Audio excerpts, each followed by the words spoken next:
tertúlia. Boa tarde a todos. Hoje é quarta-feira, dia 3 de dezembro de 2014. O verbete de hoje tem 4 páginas, 51 logias e 10 máximos. E o número do verbete é 3.225. O tema de hoje é assistente amador, a especialidade é assistenciologia. A nossa verbetógrafa é a Socorro Frazão, que faz aniversário hoje. Ela é bibliotecária, ela é de São Luís do Maranhão, voluntária desde 98, tenepsista desde 2005 e docente desde 2012. Definologia. O assistente amador é a consim homem ou mulher, com perspicácia ou senso esboçante de interassistencialidade e de fraternidade, disponibilizando-se para ajudar, assistir, colaborar e socorrer, ainda de modo iniciante e sem técnica sistemática, vocacionada ao cumprimento de tarefas anticonflituosas. Na fatuística, pensenologia, o holopensene pessoal da assistência, a autopensenização atilada quanto ao momento evolutivo do assistido, o perfil assistencial, a habilidade de saber ouvir, o ato de aprender, esperar o momento para assistir, a autocapacitação de mediar conflitos desassediando o ambiente, a tarefa do esclarecimento, a mudança do papel de assistido em assistente, a assistência ineficiente, a interassistencialidade iniciante, a solidariedade assistenciológica. Na parafatologia, a autovivência do estado vibracional profilático, a prática diária pessoal da TENEPS, a afinização com a Equipex de amparadores de função, a sinalética energética e parapsíquica pessoal. Aqui na argumentologia, a gente chama atenção para a caracterologia, que a verbetógrafa traz 10 tipos aí de assistentes, que é interessante a gente dar uma olhadinha com mais calma. Na remissiologia, nós chamamos a atenção para a acabativa interassistencial, amparabilidade, gabarito assistencial, oportunidade de ajudar e senso de gratidão. O assistente amador tem disponibilidade íntima em socorrer consciexes, sempre quando solicitado a colaborar com alguma tarefa assistencial intra ou extrafisicamente. Você faz assistência a consins e ou consciexes, utilizando a TACOM quando necessário e priorizando a TARES? Quais resultados tem obtido? Na nossa mega análise, nós temos aqui 20 itens. Calouro, treinando, acolhimento, orientação, encaminhamento, autodisponibilidade, ortopensenidade, exemplarismo, solidariedade, socorro, TACOM, TARES, teática, convigiologia, comunicologia, intencionologia, tenepsologia, cosmoeticologia, assistenciologia e interassistenciologia. Então, para a gente começar, a gente vai pedir para Socorro explicar o motivo da escolha desse verbete e não vale falar que é por causa do seu nome. Não, não é só coincidência. É que todo dia a gente ouve aqui o professor nas mini-tertúlias e nos papos, né? Porque para evoluir você tem que assistir. Aí eu fiquei me perguntando como é que está o meu nível assistencial. E eu comecei a perceber que aí ele sempre diz que profissional assistente não tem. São raros os profissionais assistentes. Então, como eu não me enquadro como profissional, eu me enquadro como amadora. Eu estou galgando ainda, estou tentando chegar no profissionalismo. Então, a maneira de chegar nesse assistente, sair do amador para o profissional, É escrevendo e vendo onde é que estão os furos, onde é que eu posso melhorar. Assim, no seu critério, Socorro, o que você caracterizaria um amador de um profissional?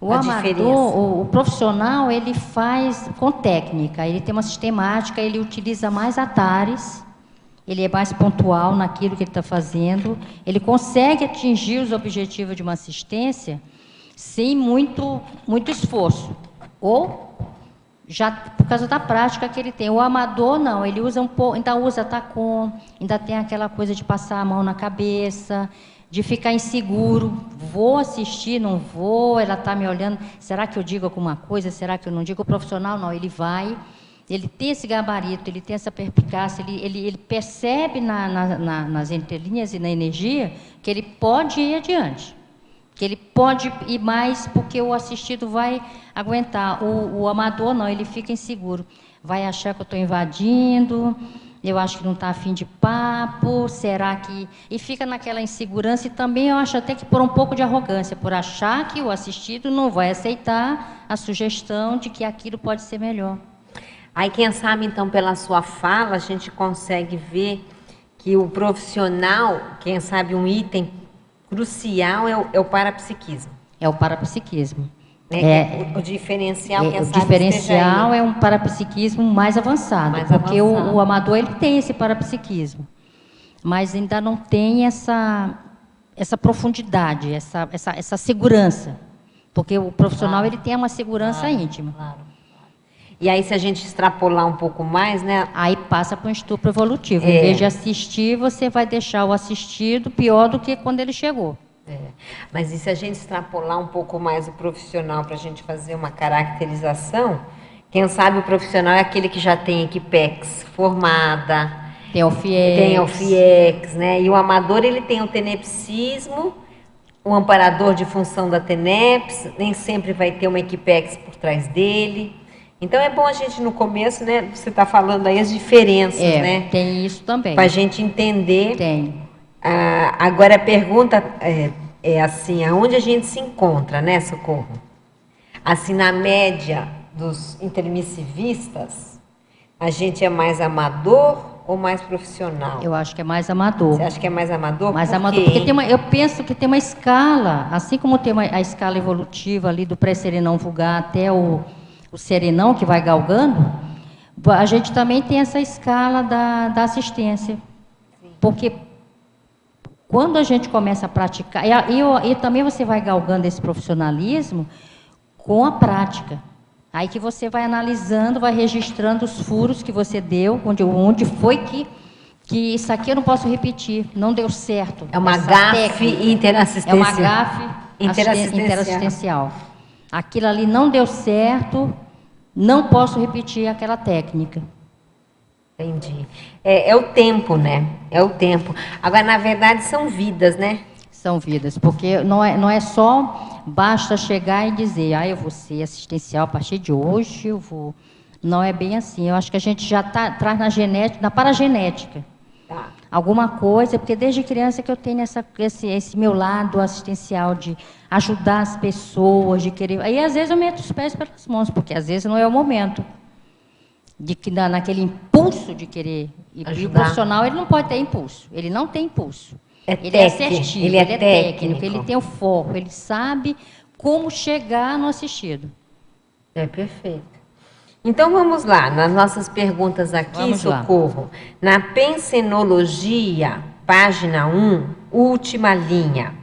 Como fazer na prática a autopensenização atilada ao momento evolutivo do assistido? Então, eu já dei até uns parâmetros. Por exemplo, o parapsiquismo, utilizando o parapsiquismo, essa leitura energética, de não ser impossível. Naquela ânsia de querer ajudar, de querer assistir, de querer resolver aquela questão, às vezes a gente extrapola um pouco. Aí aquele atilamento, ele fica, aquela intrepidez que poderia ser sadia, ela não resolve, ela piora. Você tem que primeiro perceber qual é o momento evolutivo. Ele está carente de quê? Aquela consciência precisa de quê? Tacom ou Tares? Que às vezes a gente precisa fazer tacom. Claro. Começar pela TACOM até chegar aquele esclarecimento mais profundo, mais técnico, mais assestivo.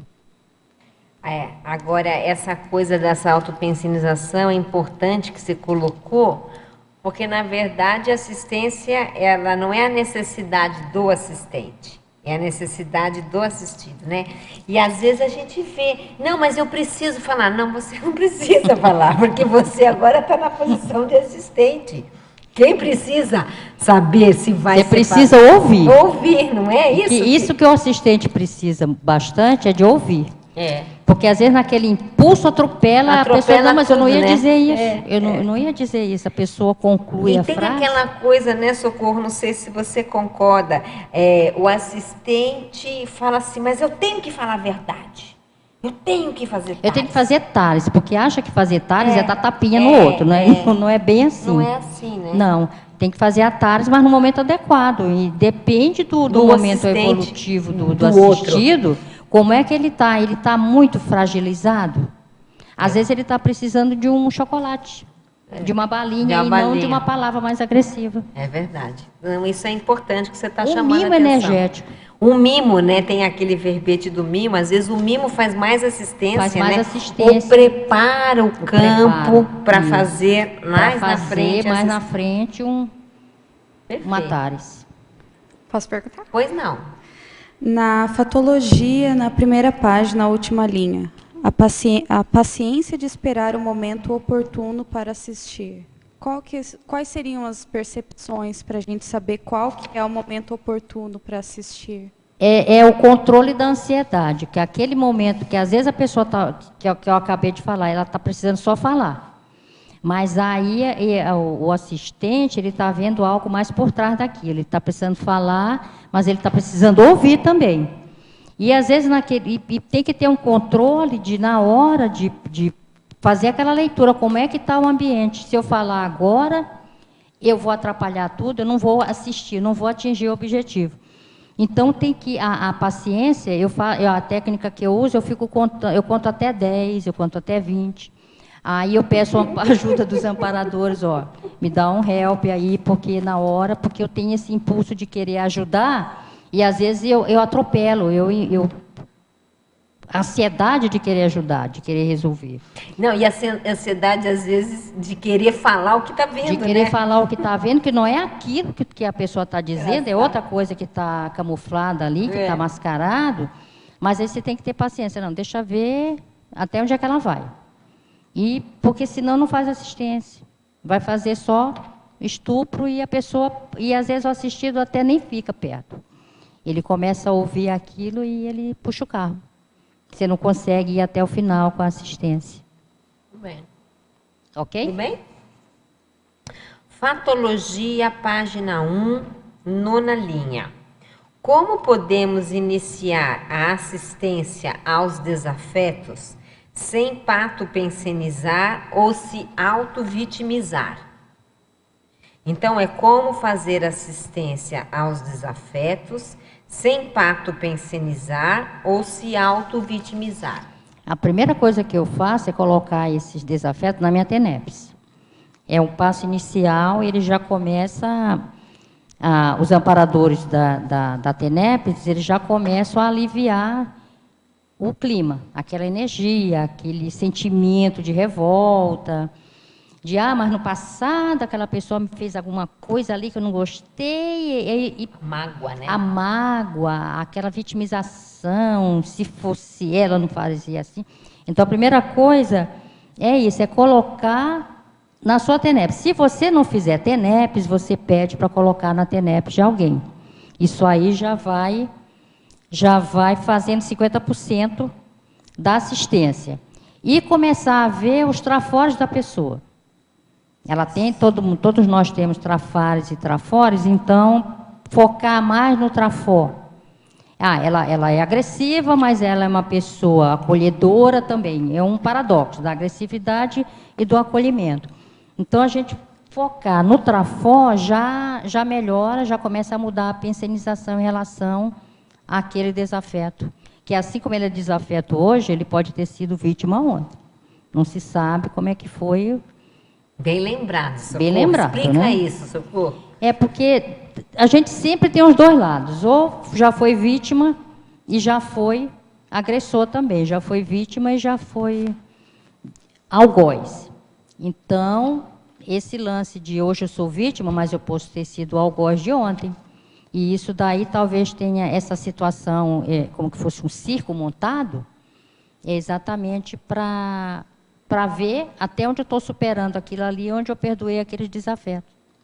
E onde eu estou sendo perdoada. Se a gente entende isso que você está falando, da posição vítima-algoz, essas mágoas, elas diminuem, né? Diminui. Porque a gente entende que nem todo mundo é santo, muito menos nós, né? É. Então, a compreensão, não é isso?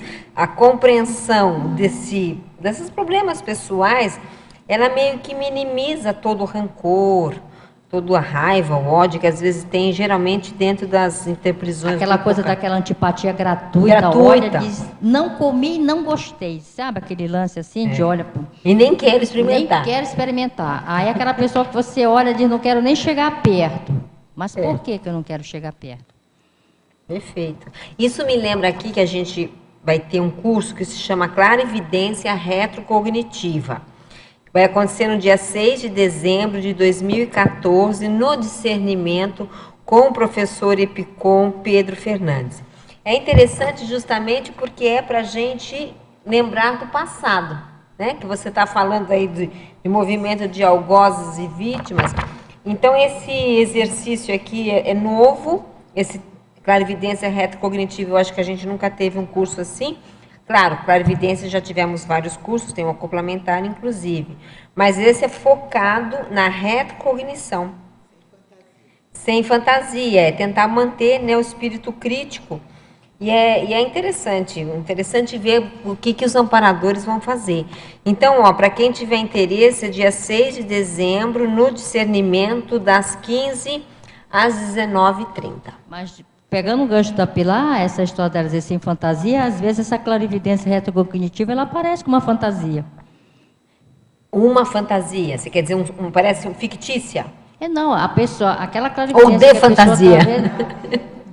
Fantasiada, sim, seu fantasia. Com roupa de época. Isso lá, lembra o baile, né, Socorro? O baile retrocognitivo. A clarividência, ela pode vir também. Pode. Tem razão. Tem mais alguma pergunta ali, Judite? Socorro, na página 1, Fatologia, na 7ª linha, você coloca compreensão pelo nível evolutivo alheio. Você pode dar uma aprofundada para a gente aí? Posso, porque às vezes a pessoa está precisando de uma assistência, ou ela fez alguma coisa que você percebe que ela está... Aí você vê que ela fez aquilo por ignorância. Por desconhecimento. A palavra ignorância aí significa um desconhecimento daquele contexto, daquela situação. Então, você tem que ver qual que é o nível evolutivo dela. Eu estou num patamar mais elevado, de conhecimento, de esclarecimento, ou não. Porque se eu for levar um tapa e rebater com outro tapa, então nós vamos estar no mesmo nível. Se a pessoa me agride, eu vou ter que saber por que ela está me agredindo. Então, preciso saber qual que é o nível evolutivo dela, até para eu poder ajudá-la. Porque se eu não me igualar, eu posso até me igualar àquele nível lá, não que eu seja superior, mas eu digo nesse sentido da assistência. O que eu, no lugar dela, preciso? É nesse sentido. Qual que é a minha necessidade se eu estivesse no lugar dessa pessoa? Então, eu sempre me coloco no lugar do outro para saber qual seria uma postura mais adequada para eu poder ajudá-la. Ok. É entender a necessidade para chegar naquele ponto. Entendendo a necessidade para chegar até aquele ponto. Okay. Qual a linguagem que ela está falando? Porque se ela estiver falando comigo em alemão, eu não vou conseguir entender. Mas se ela estiver falando na mesma língua português, aí eu vou tentar decifrar nas entrelinhas o que ela está querendo dizer com aquilo, qual que é a necessidade dela, por que ela me disse aquilo. Porque, às vezes, a mensagem ela vinha assim, encriptar. Subliminar. Subliminar. Você tem que dizer... a minha mãe sempre dizia assim, eu estou lendo nas entrelinhas o que você está querendo me dizer com isso. Mas eu não estou falando entrelinha nenhuma, eu estou dizendo para a senhora que eu quero ir ao cinema. Entendeu? Então, ela dizia que tinha sempre umas entrelinhas que eu não queria falar. Ou seja, depois eu descobri que as entrelinhas que ela queria dizer que eu tinha um encontro com o namorado. Com o namorado, que eu ia namorar e estava com aquela história de dizer que eu estava indo ao cinema. Então, eram essas as entrelinhas que ela... Da mamãe. Da minha mãe. Socorro. Na Estrangeirismologia, página 1, queria que você falasse um pouco sobre o feedback dos assistentes veteranos. Tem algum exemplo? Olha, deixa eu só aproveitar, Socorro, que é a próxima pergunta, assim a gente já junta, tá? Poderia comentar o feedback dos assistentes veteranos? Quais feedbacks já recebeu? Algum feedback de Consciex? Pronto, aí já junta essas duas perguntas. Então, esses feedbacks, eu gosto sempre de ouvir umas pessoas assim, tipo uma amiga minha que eu tenho aqui atrás, a Pilar, eu sempre peço...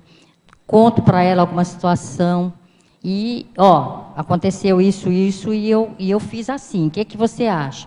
Então, uma pessoa que já tem mais maturidade, que já tem mais experiência, que tem esse potencial assistencial de entendimento, eu sempre peço. Tem outras pessoas aqui que sempre dizem assim, você é uma pessoa muito assistencial, mas ele acha todo mundo muito assistencial, que é o professor Valdo. Então...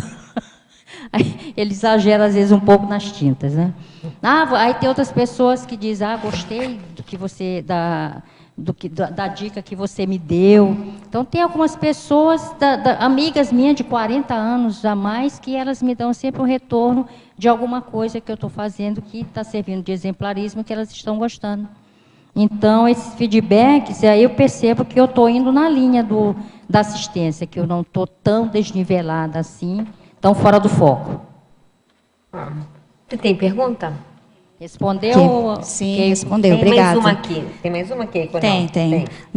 Daí, na página 2, voluntariologia. Eu queria que você comentasse esse contraponto aí, voluntariado taconístico e voluntariado tarístico. Então, geralmente, quando a gente pensa em voluntariado taconístico, eu sempre lembro assim, daquele pessoal da sopa, da igreja, que vai pegar aquela sopinha. E eu tenho um caso interessante que aconteceu em São Paulo, quando eu morava em São Paulo. Tinha uma amiga que morava no mesmo prédio, que ela era espírita. E ela me convidou uma noite para a gente distribuir sopa para aqueles moradores de rua, né? E nós fomos. Aí tinha uma senhora velhinha, nós demos um pratinho, com um pouquinho de sopa para ela, e queríamos deixar um sanduíche para ela comer mais tarde. Aí ela olhou para nós e disse assim, minha filha, eu já jantei, eu já comi. Mas a senhora não quer ficar? Pode ser que a senhora sinta uma fome mais tarde. Ela disse, não. Veja quem é que está sentindo fome agora. Você ficou envergonhada, né? Aí nós saímos de lá e realmente tinha acabado de chegar uma família ali perto do viaduto, em que, se ela tivesse ficado com aquele pratinho a mais, ia faltar para um dos componentes.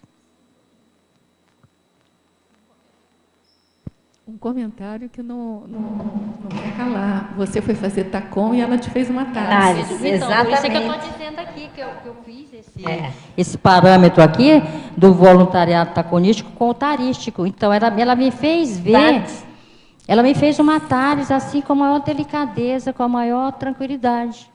Sabe? Então, o voluntariado, ela foi uma voluntária da sopa do outro que estava lá precisando. Ela estava sendo uma voluntária da família que havia chegado. Então, foi uma lição que a gente recebeu.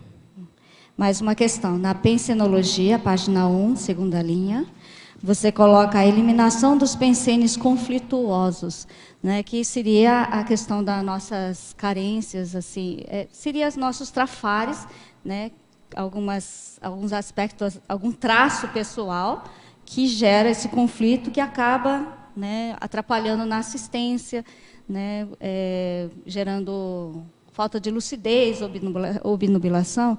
Eu queria que você comentasse isso, porque você coloca na definologia, no final ali, que o objetivo é cumprimento de tarefas anticonflituosas, né? Como é que é isso? Então, eu vejo isso aqui assim, se você tem que eliminar, se você quer ajudar alguém, não pode ver as diferenças que existem ali, como é que chama? Os bater de frente. Ah, ela está precisando de mim hoje, mas ontem ela já me fez isso, eu fiquei magoada com aquilo, entendeu? Então, esses pensamentos conflituosos você não assiste, você tem que eliminar. Ela está precisando de mim, então eu vou assisti-la. Eu vou assistir porque não interessa, no momento que ela me fez aquilo, ela talvez não tivesse em condições, ela tivesse assediada, ela não tivesse em condições de prestar uma assistência.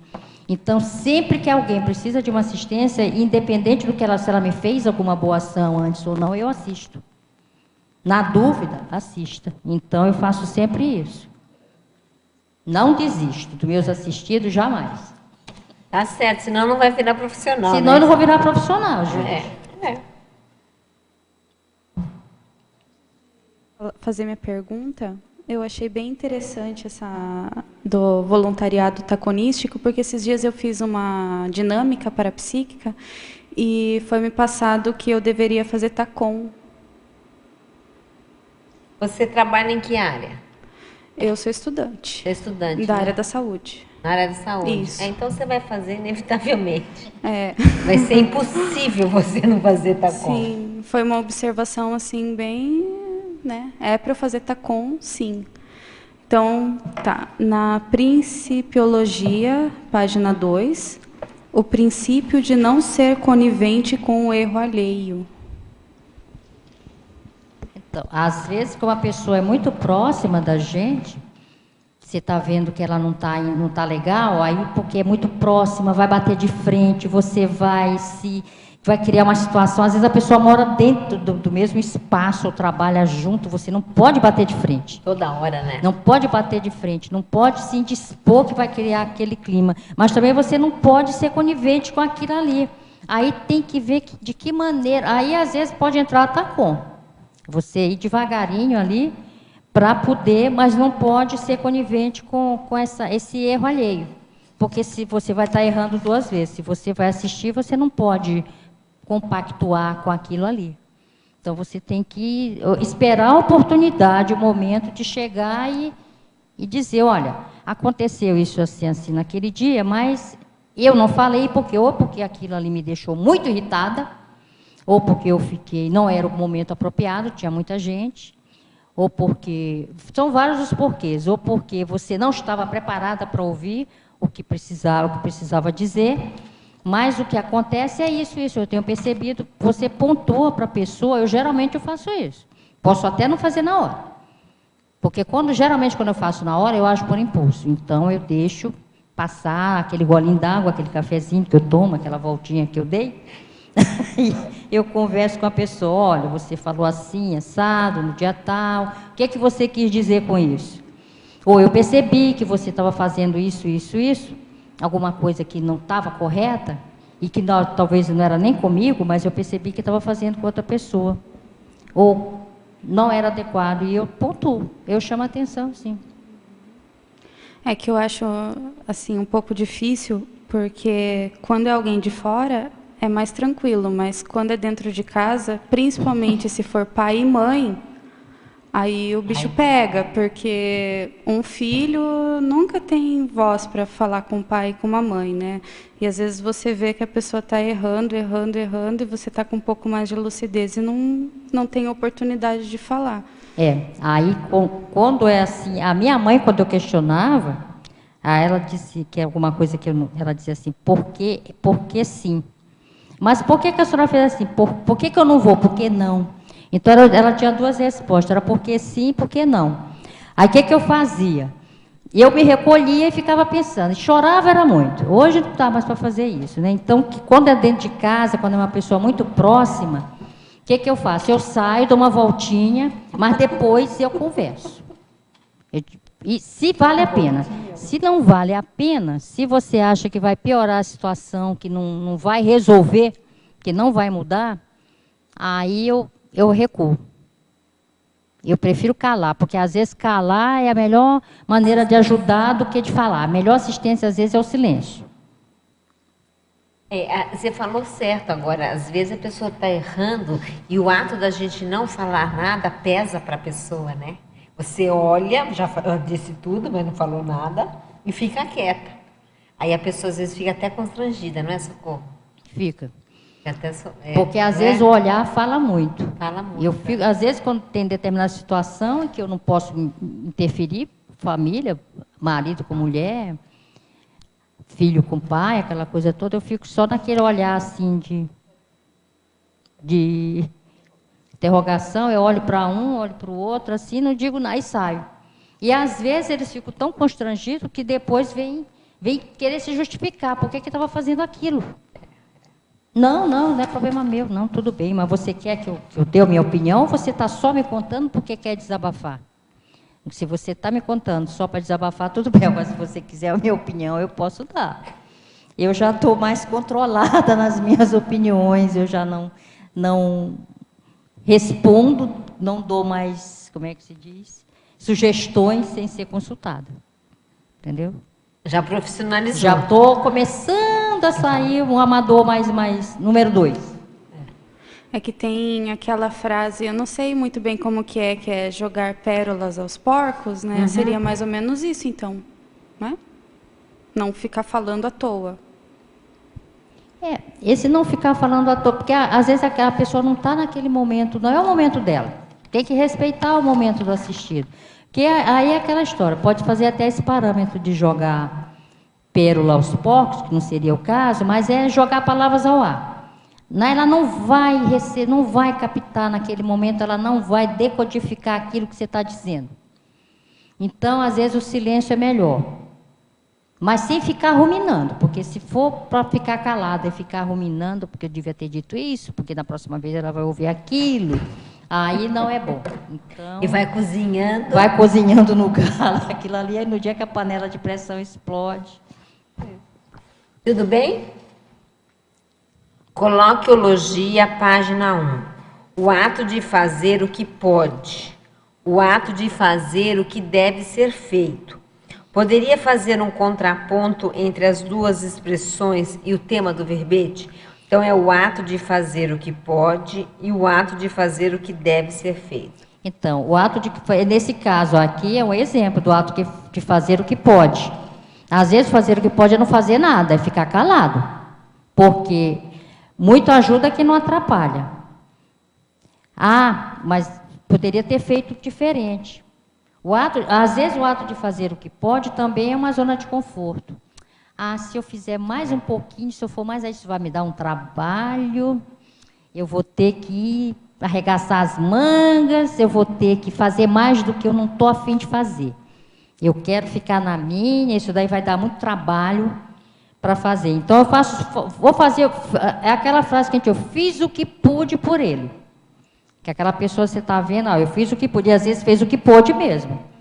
E às vezes o ato de fazer o que deve ser feito é fazer mesmo aquilo, é arregaçar as mangas e vamos lá, e isso é agora ou não faz mais. Porque aquilo ali, o ato de fazer o que pode, tem essa coisa de... É o limite. Não pode ultrapassar aquele limite porque pode fazer um estupro. Então, eu fiz o que eu pude. Eu fiz o que o assistido deixou eu fazer. Eu fiz o que a situação permitiu. Agora, o ato de fazer o que deve ser feito é fazer mesmo. É meter a mão, arregaçar as mangas, ir até o final e resolver a questão. Vamos lá, o que a gente pode fazer e vai até o fim na assistência. Tudo bem? Patologia, página 1, 8ª linha. Quando ocorre a perda de oportunidade de assistir, há alguma forma de remediar ou voltar atrás, ou o que passou, passou?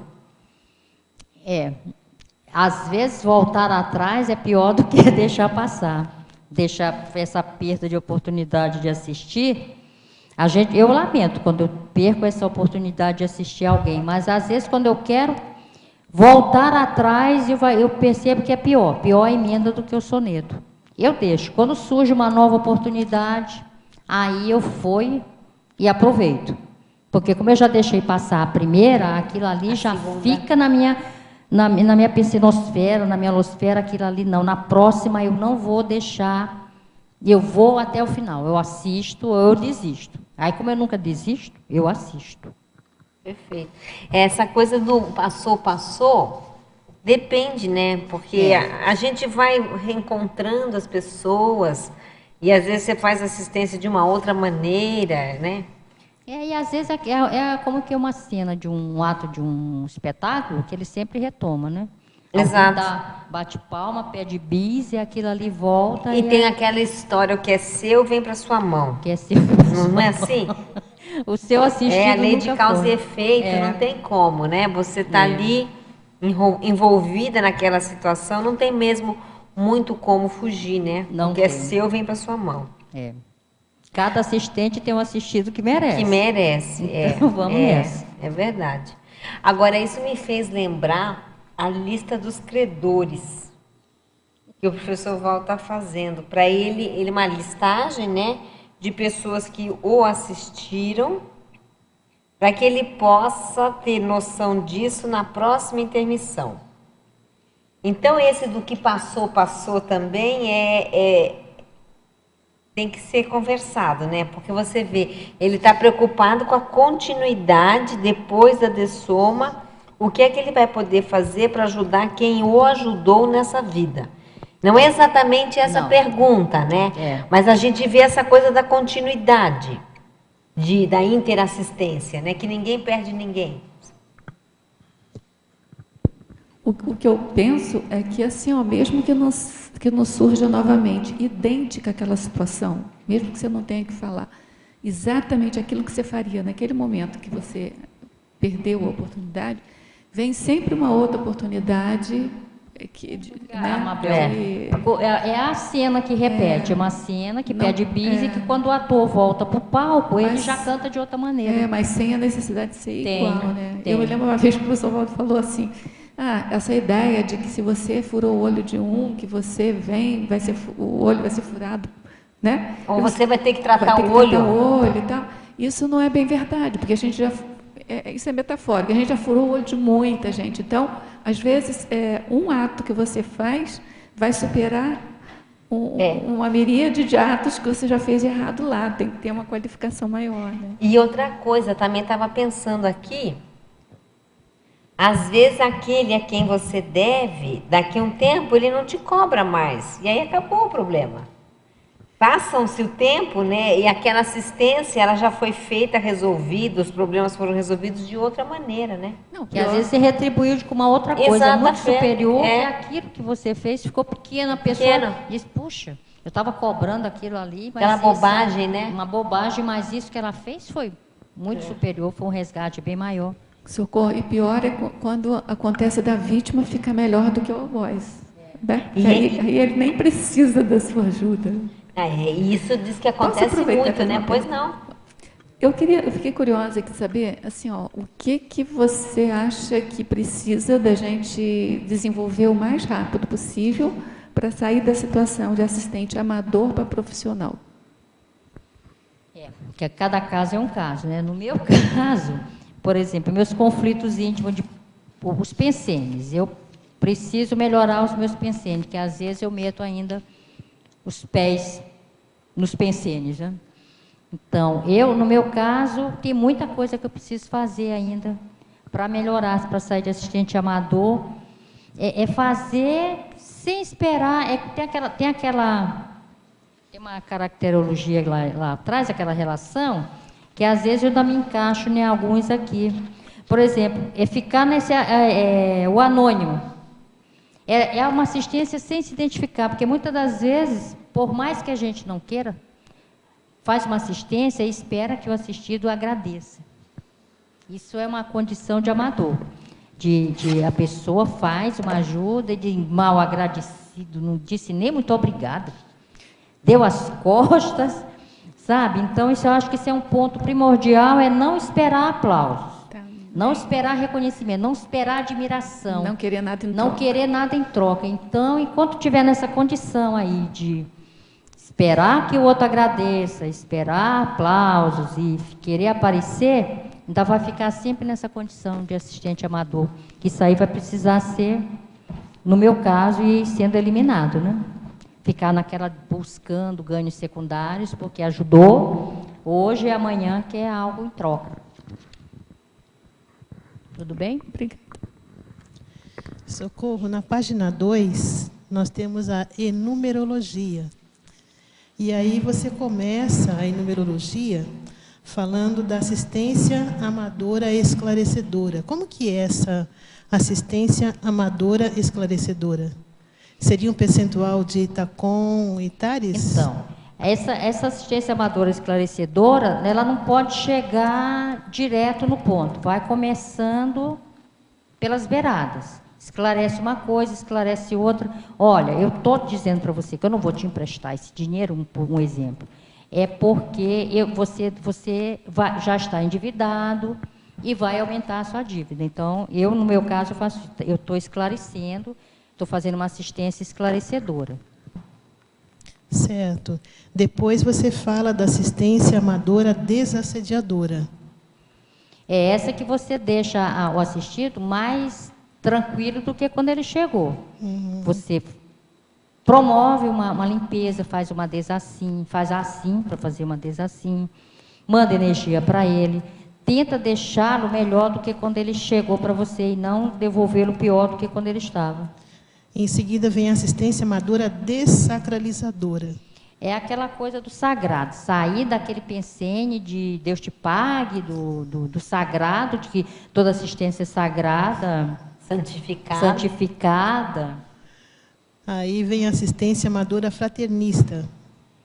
Ela é aquela coisa do acolhimento, do aconchego, de fazer com uma energia fraterna, uma energia boa, que a pessoa, no mesmo caso do anterior, vai se sentir bem, vai chegar e vai sair melhor do que quando ele chegou. Aí vem a assistência amadora heterocrítica. Que já é uma coisa mais profunda, de um Atares, uma assistência que você vai precisar ser um pouquinho mais esclarecedor para aquela consciência, ou bastante, né? Depende do que ela vai aguentar. E aí vem a desmistificadora. Que tá parecida com a dessacralizadora, porque é aquela coisa do anjo da guarda, do Deus te pague, é dando que se recebe, sabe? E aí finaliza, acolhedora, né? com o fraternismo, o acolhimento, a admiração, entre o binômio admiração e discordância, sem querer fazer com chavo, tá certo, então. Com assistido. Tá certo, obrigada. Bem? Já que você está falando de heterocrítica, na página 3, em paradoxologia, o último você coloca assim, ó, o paradoxo de a heterocrítica poder ser utilizada como autocrítica. Eu queria que você explicasse um pouquinho esse paradoxo. Porque, às vezes, o outro sempre é um espelho. Quando eu estou fazendo uma crítica, você está muito antipático, muito agressiva, está exigente demais. E, às vezes, quem está exigente sou eu. Aquela crítica que eu estou fazendo para ela está servindo de espelho para mim. Eu estou olhando nela uma coisa que está em mim, não nela. Porque eu detectei nela, ela pode até estar com essa coisa da antipatia. Mas eu estou vendo um reflexo nela, meu. Porque, geralmente, quando tem uma heterocrítica arrogante, você é arrogante, você é orgulhoso. Às vezes é a gente que e está se vendo naquela pessoa, ela está servindo de espelho, e muitas das vezes a gente nem percebe que ela está servindo de espelho ali, mostrando que eu estou daquele jeito e eu estou deixando passar. Perfeito. Fatologia, página 1, final da penúltima linha. Como manter o equilíbrio da emoção no momento da Atares, quando o assistido refuta as informações, em razão de estar mexendo justamente nos seus paradigmas?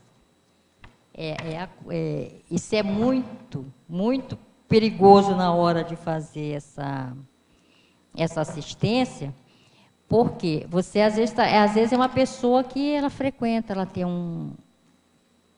Eu tenho uma irmã que ela é evangélica, né?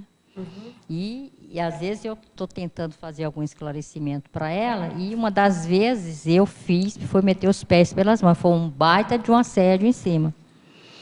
Porque eu não controlei a minha emoção de vê-la tão arraigada naquilo ali, de achando que ela estava no paraíso. E eu cheguei com tudo. Não cheguei pelas beiradas, já caí dentro do pote. Então, o que eu fiz? Foi piorar a situação, porque eu me deixei levar pelo emocional. Depois, com mais calma, 2 dias depois, eu conversando com ela, fui perguntar, e aí, como é que é a igreja? O que você faz lá? Tem um dízimo? E esse dízimo aí, vocês veem esse dízimo aonde? Você já visitou alguma vez? Alguém já veio contar que tem esse terreno lá, que comprou, que quando morreu, ficou lá no paraíso? Sabe, eu comecei a fazer isso porque ela dizia que tinha que esse dízimo lá, que ela ficava nessa situação de uma neurose por aquilo. Se ela não ia no evangelho lá, que eles tinham, ela ficava desesperada. Aí aquilo ali me deu 5 minutos de tolerância zero, e ao invés de ajudar, eu piorei. Mas depois que eu voltei ao normal, conversei com ela, ela começou a pensar melhor. Aí ela me disse assim, hoje eu não deixei aquele dinheiro lá. Então funcionou, Socorro, entendeu? Até certo ponto. Hoje pelo eu menos não na deixei reflexão, aquele não dinheiro. Foi. Quer dizer do dinheiro ou não. Do momento em que eu meti os pés pelas mãos, quando eu cheguei no momento que eu estava assim, normal, que aí eu consegui controlar o meu emocional, porque eu não conseguia ver uma pessoa com 2 cursos superior entrando naquilo ali. E ela é uma pessoa inteligentíssima, metendo ali. Mas é o momento evolutivo dela. Agora eu não respeitei esse momento. Agora é interessante ver que o assistente, ele não pode achar que o que é bom para ele pode ser bom para o outro, né?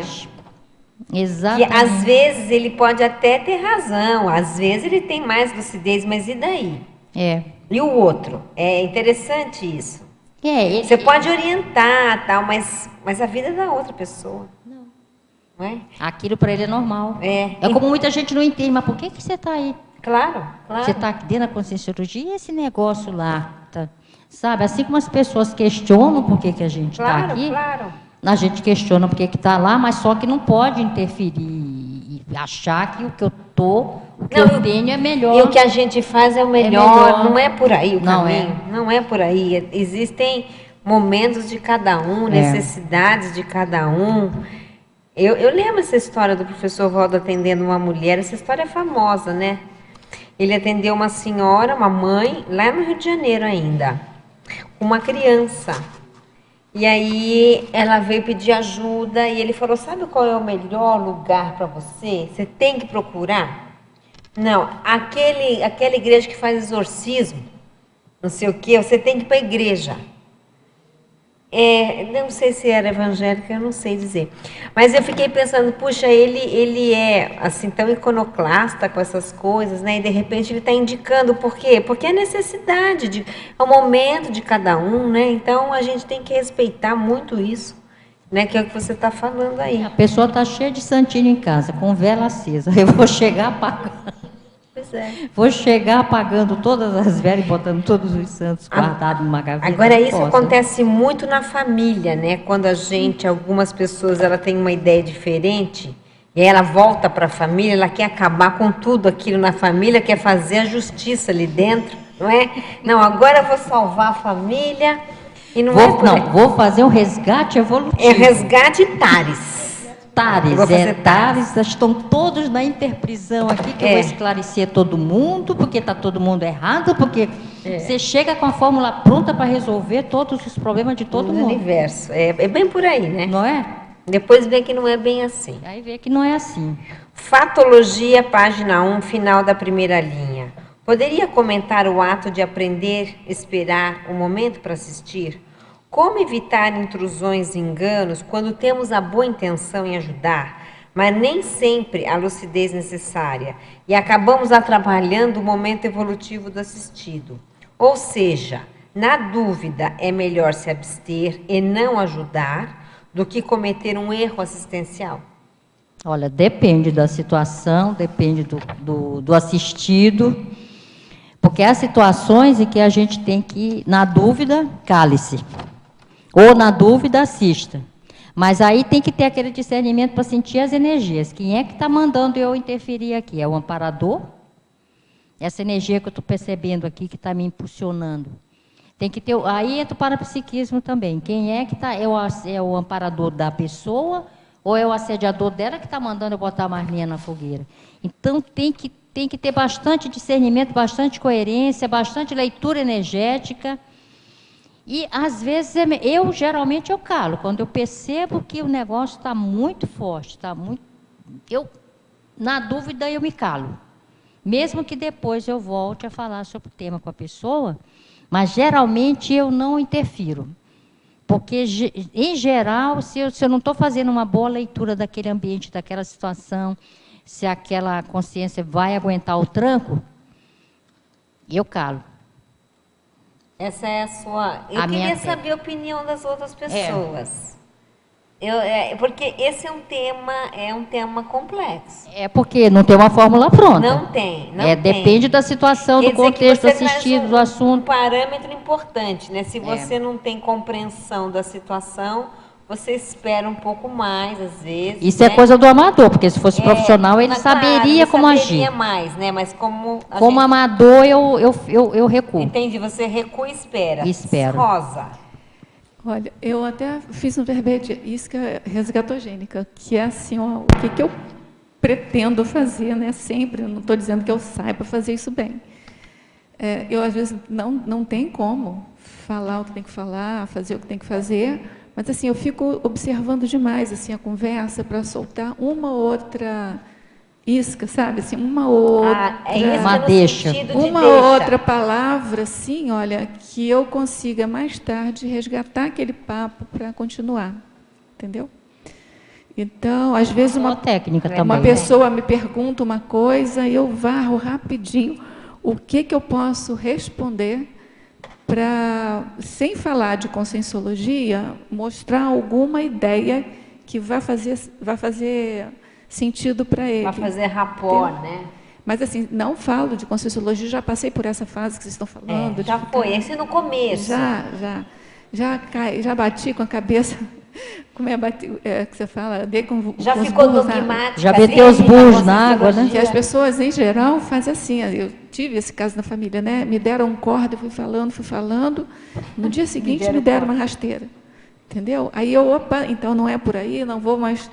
entregar de bandeja. Aí, assim, se me pergunta, eu falo uma coisinha, se não pergunta, eu não falo nada, e sempre que possível, assim, de acordo com o contexto, eu solto umas pode até ser que nesse meu calar entre aquela lá de perder a oportunidade de assistir.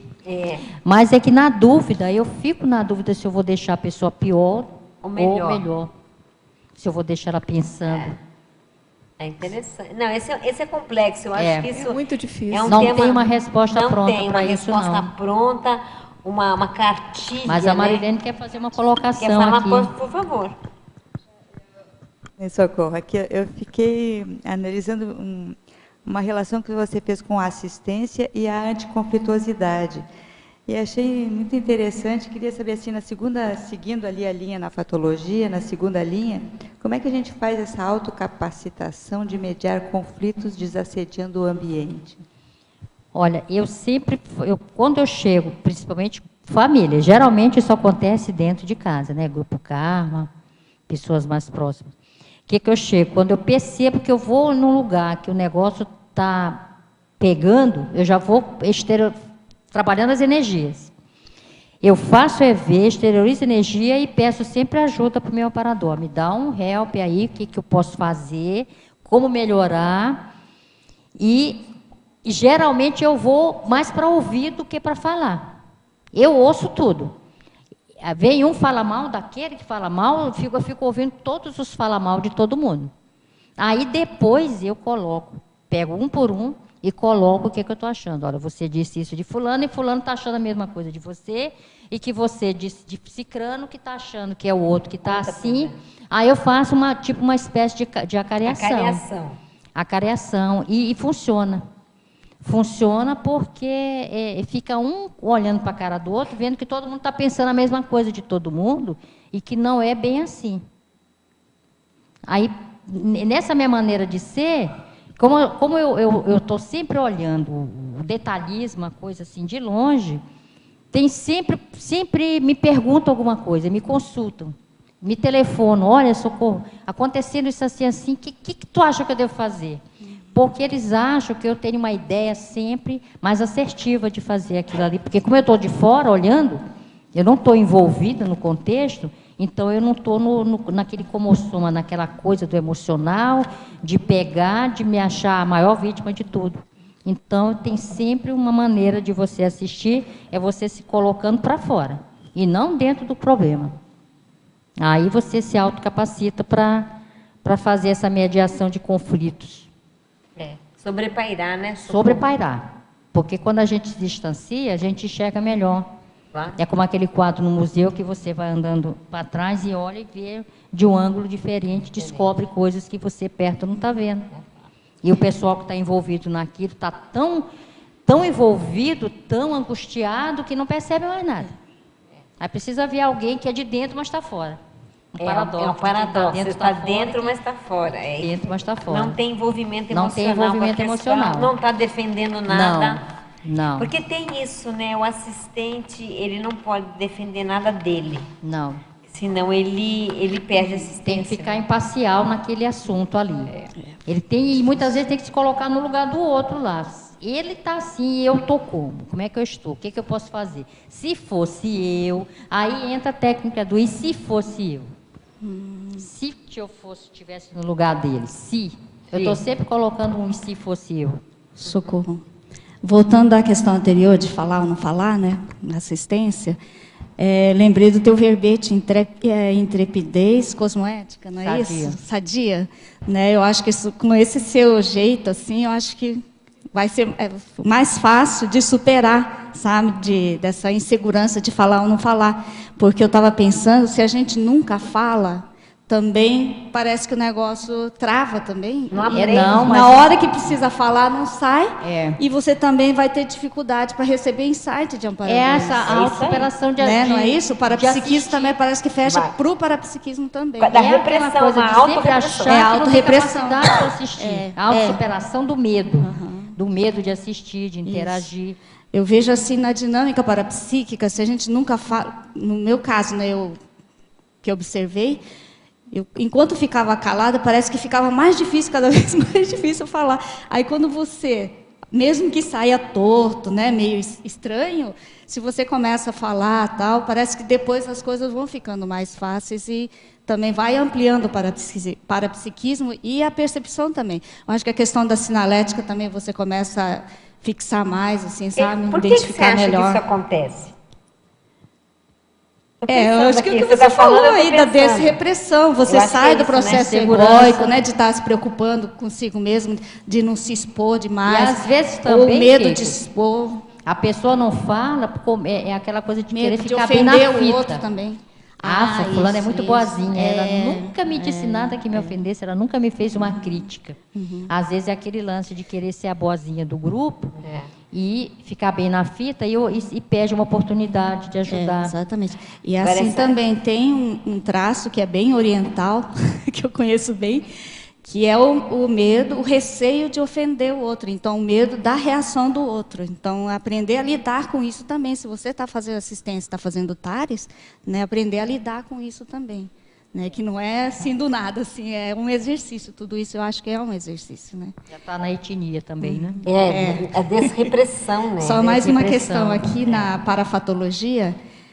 Você colocou no final da segunda linha a esterilização ininterrupta das energias. Aqui, nesse caso, você está falando com lucidez, né? Porque estava pensando o tempo todo nós estamos, né? Estando consciente ou não, estamos trocando energia, né? Exatamente. Com as pessoas. Então, na verdade, ocorre essa esterilização ininterrupta. Todo o tempo estamos exteriorizando e também absorvendo, né? Por falta de lucidez, né? Não está atenta a essas questões, a gente acaba você se intoxicando. O que está perto ali, serve de isca, porque apareceu, iscou. Está sempre essa troca energética.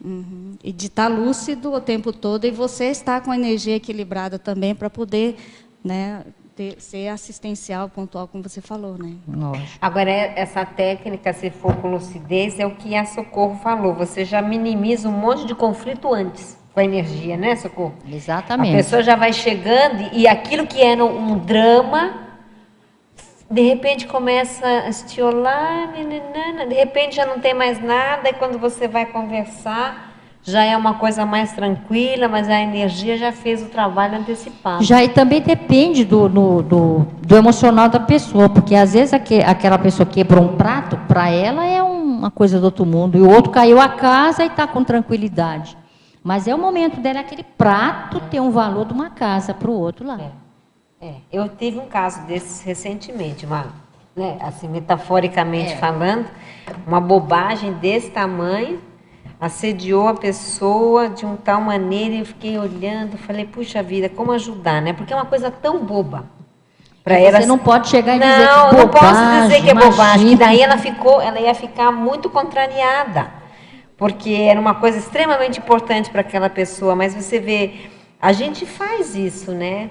É interessante estudar quais são os pontos que nos pegam ainda. Judite.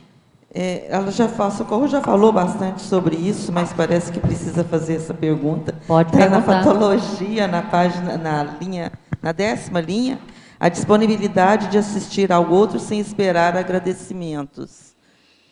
É aquilo que eu falei. O amador, ele está sempre ainda, né, ainda tem essa expectativa de assistir, esperar que o outro diga, obrigada, recebi, não sei o que, obrigada por você ter feito aquilo.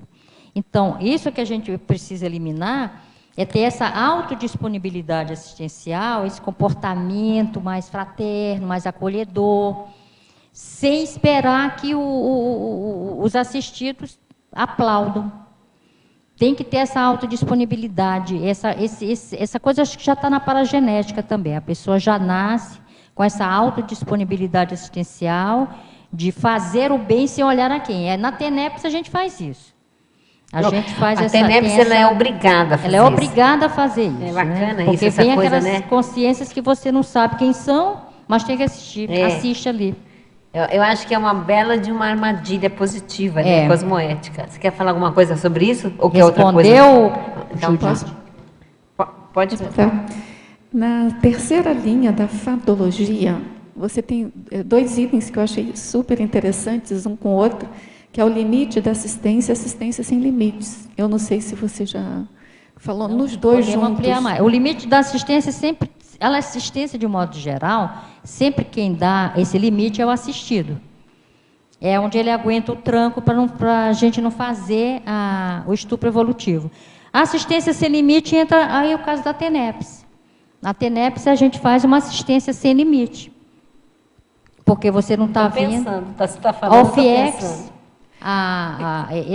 Que fez um contraponto muito interessante aqui, né? Ficou ótimo isso aí. O limite da assistência e o limite da assistência geralmente é o assistido, porque senão você e o outro ou é o amador, ou é o amador. Ou é o amador.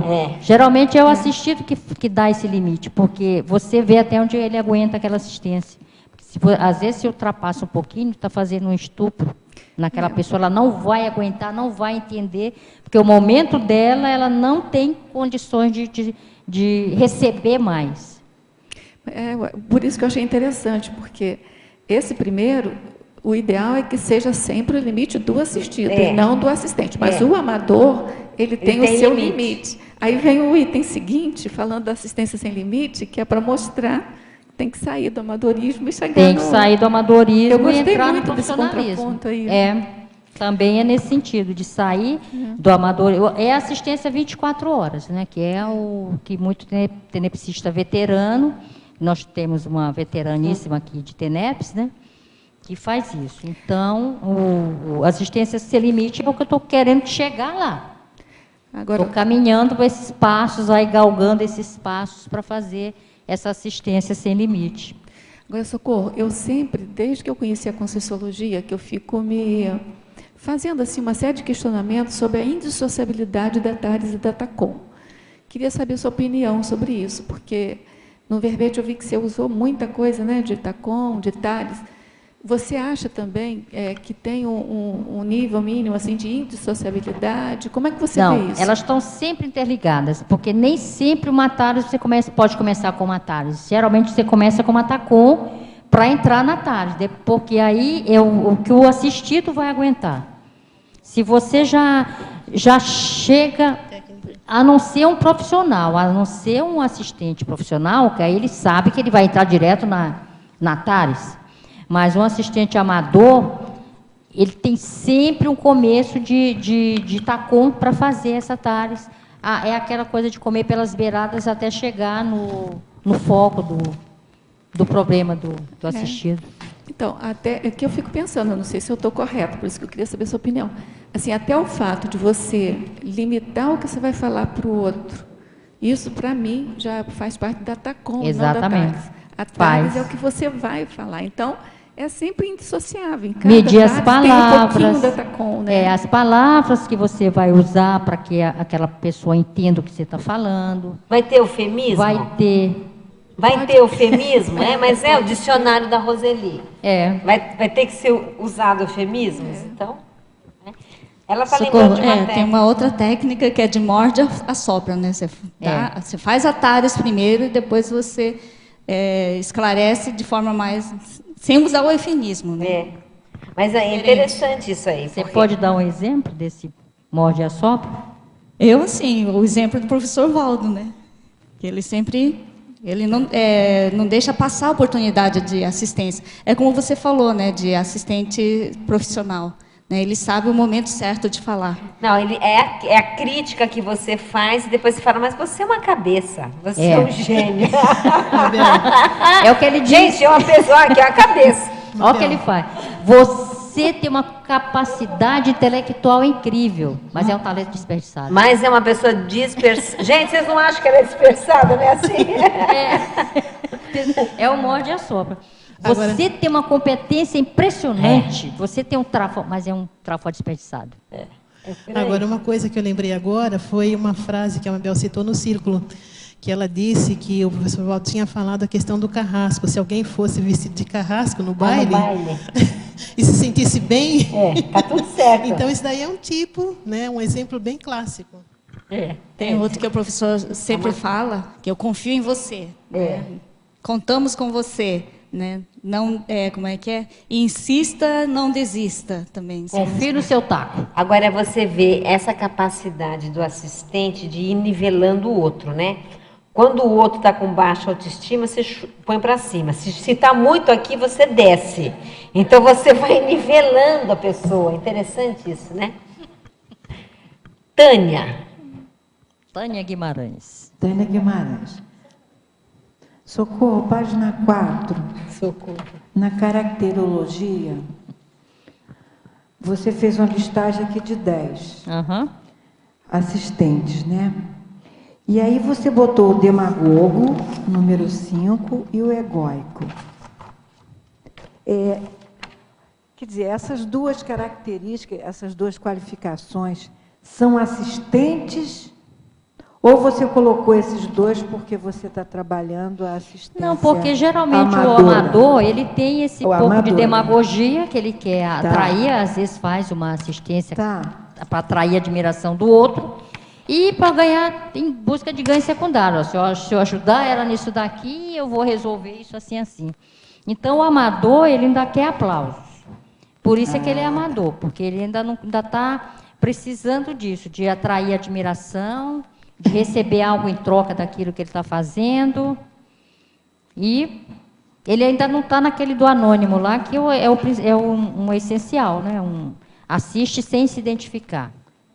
Mas os outros 8 itens, eles são também, ponta, o amador, eles são de ponta, ele também tem isso, né? Eles tem sim, eles têm um pouco de cada um.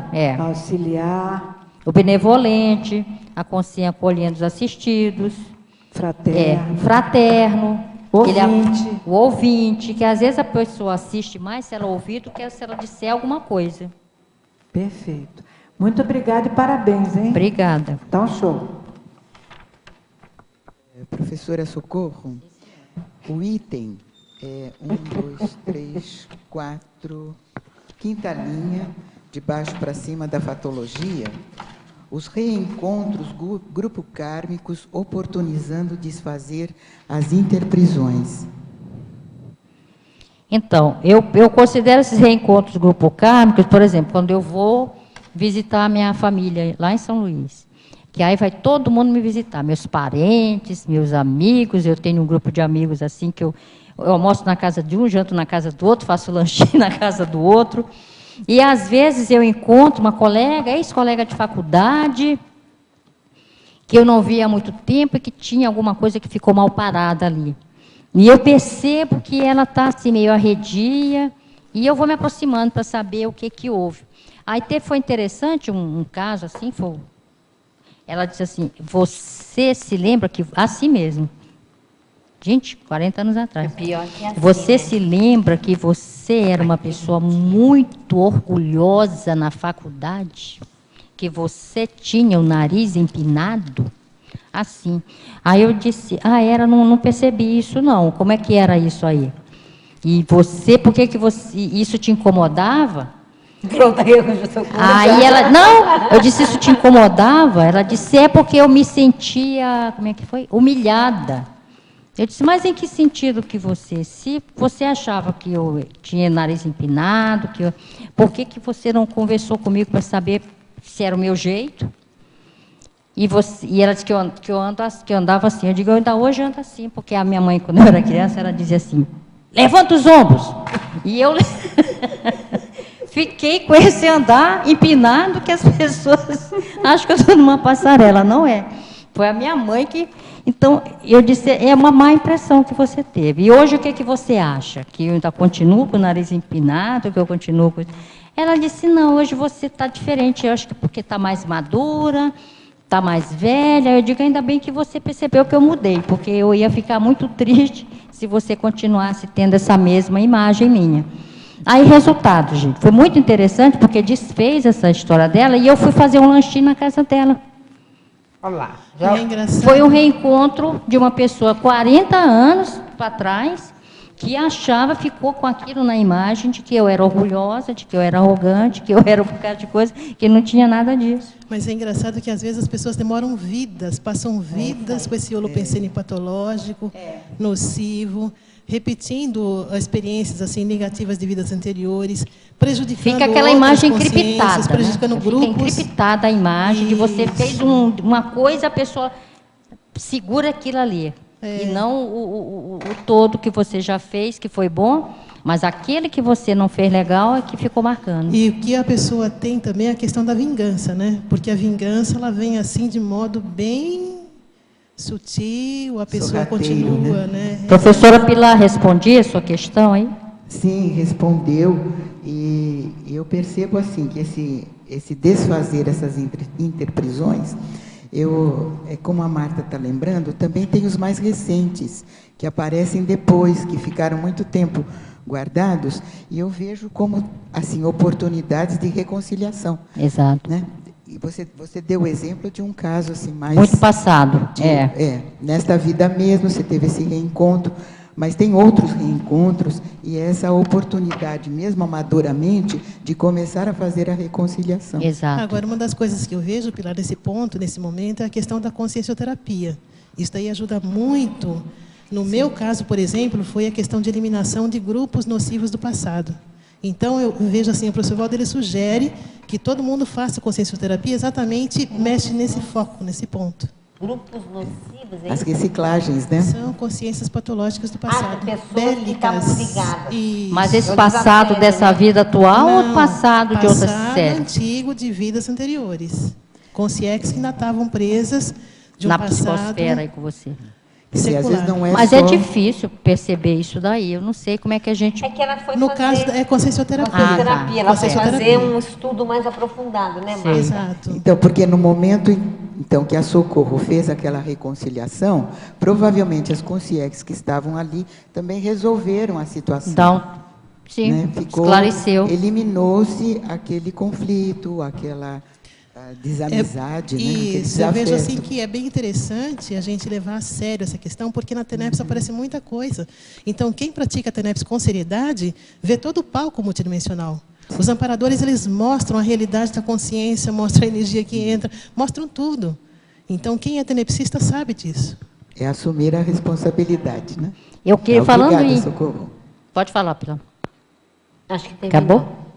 Então, o que eu queria comentar, negócio de assistente amador, eu tenho um exemplo aqui de que eu considero essa médica uma assistente profissional. É uma médica geriatra lá do Rio de Janeiro, que ela se chama Cláudia Burlá. Então, o que ela diz? Ela trata de pacientes que estão em estado terminal. Que ela diz assim, o foco... Saiu uma reportagem dela no Globo, uns anos atrás, e eu achei interessante. Ela diz que o foco não é manter a pessoa viva por conta da tecnologia, mas aliviar o sofrimento dela. Aí ela trabalha com a medicina paliativa. E aí, o que ela faz? Ela promove as reconciliações... No leito de morte. No leito de morte, que não é esticar a vida, e sim alargá-la. É cuidar da vida na sua despedida para o luto do pessoal ser menos doloroso. E ela conta aqui alguns casos, por exemplo, um senhor de 83 anos, que estava em estado terminal lá, que queria ir à formatura do neto, que ele custeava a faculdade desse neto. Aí, o que ela fez? Ele estava praticamente na véspera da formatura, ele estava em estado de coma. Ela deu uma dosagem daquelas de medicação para combater a fadiga.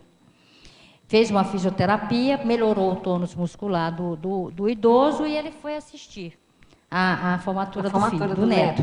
No dia seguinte, ele morreu. Ah lá, tá vendo? Aí uma outra filha, a filha de uma paciente com demência, essa moça brigou com a mãe, aí foi embora.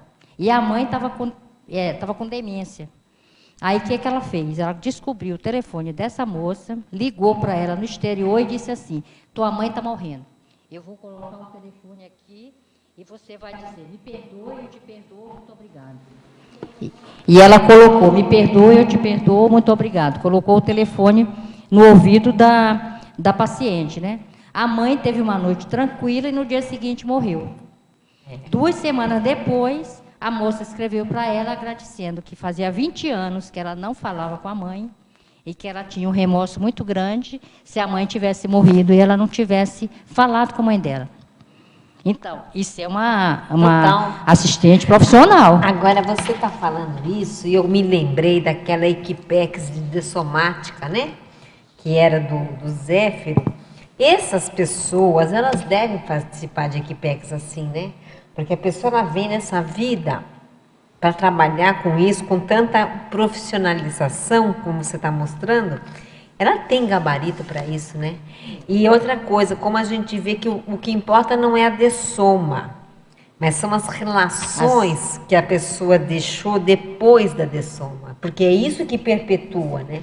Não é o corpo, mas é o que ela deixou de culpa ou não, diante das relações que ela fez ao longo da vida. E ela disse aqui que não adianta só dar o remédio, tem que dar o toque no paciente, o cuidado. É o cuidado que tem que ter com ele, de deixar ele limpo, banhadinho, sabe, com uma boa alimentação. Não precisa nem dar um remédio, mas se tiver um toque, o abraço fraterno ali, então o que ela faz? Ela promove essas reconciliações dos pacientes terminais com as famílias. Os reencontros, isso aqui é um reencontro grupo kármico. Muito bacana. Um desfazer de interprisão. É interessante estudar essa mulher aí, qual o papel dela no extrafísico. Eu queria te fazer uma pergunta aqui, Socorro. E na página 3, na maniologia, você colocou a mania de se achar incapaz de assistir às consciências.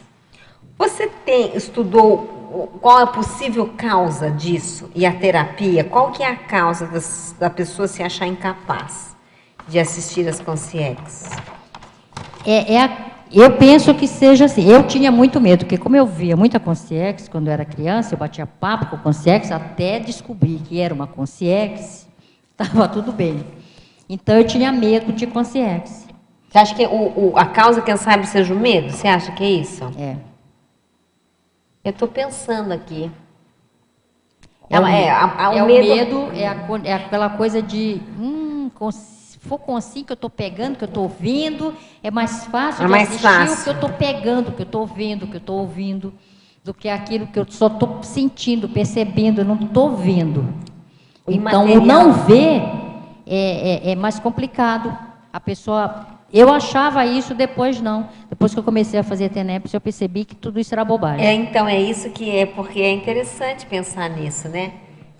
É um mito É um mesmo, mito. é um mito isso. Fala. Será que não é essa questão ainda da religião, de pensar que todo mundo que morre vira santo? Fantasma. Não, e que vira fantasma.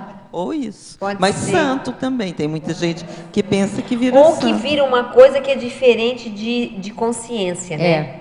De repente Morreu, tem um acabou. mito na cabeça da pessoa, não sei. E a terapia, então, seria o quê? Socorro. É não ter medo, é fazer TENEPS, exteriorizar a energia, Experimentar. vai em frente. Não tenha medo. Porque não vai fazer nada, a não ser que seja algo que não... É porque o que eu achei interessante você colocar aqui, ó, a mania de se achar incapaz de assistir às consciex, né? Incapaz. E eu acho que isso existe sim. Existe, porque é aquilo que eu falei. No meu caso, eu tinha medo porque eu não estava pegando, não tinha matéria, não tinha o corpo. Sabe? Então eu achava que só podia assistir se eu estivesse vendo, pegando, passando a mão ali, sentindo. Você quer complementar alguma coisa? Só ia comentar o que você falou. É tipo um materialismo, né? É. Eu, às vezes, tenho isso também ainda. E, assim, quando me vejo, gente, aconteceu isso, eu não vi porque eu achava que... Sabe?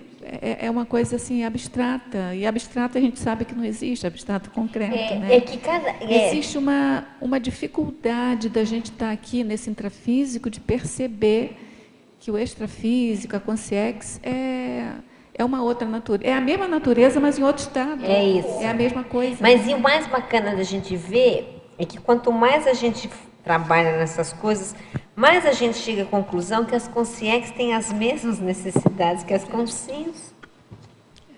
Lógico, não precisa de corpo e tal, mas as noias, que a gente chama as neuras, são iguais, elas têm as mesmas neuras. Quer dizer, se você é capaz de esclarecer uma consciência, você é capaz de esclarecer uma consciência, porque a neura é muito próximo, não muda muito. Agora, Socorro, você não acha que também pode ser a culpa também, a falta de cosmoética, assim? No fundo, a pessoa sabe que não tem aquela cosmoética suficiente para... Você acha isso? Pode ser também. Pode ser um bocado de coisa, assim, o medo de ser atacado, vou morrer também se eu assistir, eu não tenho competência, a minha energia não vai atingir aquilo ali, eu não vou conseguir esclarecer, eu vou ficar assediado. Tem um bocado de pensamentos que surgem até a gente chegar à conclusão de que não é bem assim. Pode ser o medo de ficar assediado também. Eu acho que esse é o quem sabe seja o mais... tem essa consciência aí, mas ela vai atrair outras. Já está. A Pilar está lembrando que se você pensa assim, você já está. Não, eu me lembro agora de uma pergunta que falava assim, a pessoa que queria muito fazer assistência para a família, já estava fazendo assistência para a família, mas estava incomodada, porque às vezes ela percebia que tinha assediador. Como é que é? Volta. Ela é muito assistencial para a família, mas estava um pouco incomodada, porque percebia às vezes a presença de assediador. Mas era Então, exatamente assim, por isso que fazia assistência, por causa do assediador, a ilusão, no paradoxo. É a ilusão de que você vai fazer assistência pessoa sem física. precisar de Claro. atender, de se Assediador. aproximar do assediador. Falta de informação também, né? Você sabe que uma vez uma pessoa me falou assim, faz muitos anos, se a consciência chega próxima a você e ela está perturbada, lembre-se de uma coisa, é porque ela precisa de algo. E é verdade, né? Quer dizer, se a gente vai por esse foco da necessidade da consciência, eu acho que muda a postura do assistente, né? Ela não vem para te perturbar, ela vem porque ela precisa. Está precisando, ela sentiu que ela pode contar com você. Ou ela você não tem tem alguma opção, coisa para dar, ou ela não percebeu nada. Ela só se sentiu atraída pela energia. Exatamente. Então ela está precisando. Se você parte dessa postura de que ela está precisando de algo, muda a maneira de enxergar a consciência perturbada, né? Eu acho que isso ajuda Agora, muito. é interessante, Mabel, a gente pensar o seguinte também, que tem a questão do assistido e tem a questão da consciência. Então, tem a necessidade da consciência, mas, por exemplo, se o assistido ele está assim mal intencionado, se o assistido ele está ainda com mantendo as automimeses do passado, isso, então, o que eu vejo que o professor Valdo procura fazer? Assistido consciência. Assistido com sim. Com sim. Isso, assistível com sim. Tá. Então, uma coisa que eu vejo que o professor Valdo procura fazer é exatamente isso, conscientizar com sim e também a consciex simultaneamente. Agora, como que ele faz isso, eu não sei. Então, tem a questão da dosificação, né? Mas você tem impressão também, Marta, que se a consim se esclarece, ela reverbera isso para o extrafísico. É a questão, sim, de estar esclarecida, mas admitir a necessidade de que ela precisa mudar. Admitir a condição de alteração para melhor, né, da conduta, do caráter e tudo mais. Que é o que ele fala aqui, a mudança do papel de assistido para assistente. Isso, Você quer ser assistente ou você quer ser assistido? Outra coisa também que eu vejo às vezes aqui. A Pilar foi esperta, eu quero os dois. Eu já vi pessoas aqui mesmo preocupadas de fazer uma determinada assistência com o contrafluxo que aquilo vai trazer. Então isso também é uma coisa que medra algumas pessoas. Não, eu não vou entrar nessa porque eu vou fazer assim, vou ficar assediada. É fato. Eu vou levar essas consciências. E às vezes ela está mais ainda assediada do que aquele que está assediado, porque a gente vê muito isso, no meu caso, né, na minha experiência, em livro. A pessoa ela vai escrever um livro e o livro às vezes é um tema nosográfico. E ela já chega tremendo, porque ela vai escrever de um tema nosográfico, né? Olha, não vai dar certo isso. Porque você não pode começar a querer mexer num tema se você está cheia de dedos, então vai escrever de outra coisa. Mas, não é? Porque senão ela não consegue, ela já está submissa àquilo. Mabel, aí muda o título do livro. Muda o foco, né? O enfoque. Pois é, quando você muda o título, você está mudando também o enfoque. O meu dicionário era inicialmente dicionário da contestação. Olha só, a luta continua. Eu mudei. O que é agora? Inovação. Você sabe que, porque eu tinha colocado que a contestação era sair da mesmice. Uhum. E aí Tatiana, minha filha, que é muito esperta, deu uma olhada e falou, não, mamãe, não continua, na luta continua. E aqui você está trabalhando de inovações, não podia ser um dicionário da inovação. Mudou o Holopensene. Mudou o Holopensene, mudou tudo, tudo, eu estou com outro foco, né? Então a gente pode mudar. Claro. É só querer. O que não pode, você está certo, mas o que não pode é ficar submisso, com medo do tema, né? Aí é que não dá, porque aí não consegue escrever. Você tem uma pergunta? Ali em tecnologia, a técnica da autorreflexão de 5 horas, você poderia explicar um pouco sobre ela e as vantagens que trouxe? Olha, essa técnica da autorreflexão de 5 horas, ela é muito boa da gente fazer quando precisa tomar uma decisão para alguma coisa. Está cheio de dúvidas, você fica num local em que você fique só com você mesmo, por 5 horas, refletindo sobre aquilo, sem anotar nada, sem pensar. É como se fosse uma técnica da tábula rasa. As ideias vão brotando e você vai registrando aquilo na tua mente, e principalmente se você precisa tomar uma decisão para algo que está te afligindo.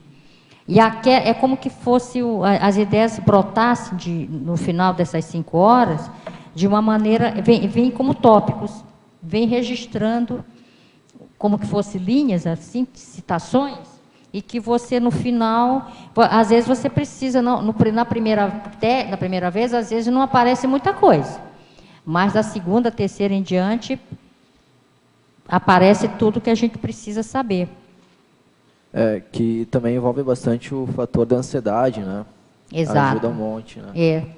E aí, para a ansiedade, tem o Laboratório da Mobilidade Física Vígio, que é um laboratório que nós temos aqui no CAEC, que você pode fazer. Eu vou fazer ele hoje. É muito bom para quem tem ansiedade. Juntou com essa autorreflexão de 5 horas, ele otimiza bastante.